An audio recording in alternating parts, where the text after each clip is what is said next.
সঙ্গে তারা কি করেছে। তখন সেখানে চশমা পরে থাকা একটা ডক্টর তাকে বলে, তোমাকে এসব জানার কোনো দরকার নেই। তারপর শার্ক তাদের ল্যাবের কাঁচের দেওয়ালে ধাক্কা মারতে থাকে। তারা ভাবে শার্ক কাঁচের দেওয়ালটা ভাঙতে পারবে না, কারণ কাঁচটি বুলেট প্রুফ। কিন্তু কিছু মুহূর্তের মধ্যেই শার্কটি কাঁচের দেওয়ালটা ভেঙে ফেলে। ঘটনাটা এত তাড়াতাড়ি ঘটে যে কেউ কিছু করতে পারে না। ল্যাবের মধ্যে প্রচুর জল ঢুকে পড়ে ও সবাই জলে ডুবে যায়। সবার অবস্থা খুবই খারাপ হয়ে যায়। কিছুক্ষণ পর তারা কোনো রকমে সবাই জল থেকে বেরিয়ে আসে।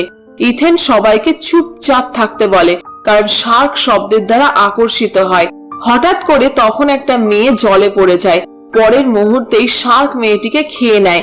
তখনই একটা ডক্টর সেখানে আওয়াজ করে আর শার্কটি তার দিকে আকর্ষিত হয়। ইথেন ট্র্যাঙ্কুইলাইজার নিতে জলে নেমে আসে, কিন্তু সেটা যে বক্সে রাখা আছে সেটা বন্ধ ছিল। সেই বক্সটাকে সে ভেঙে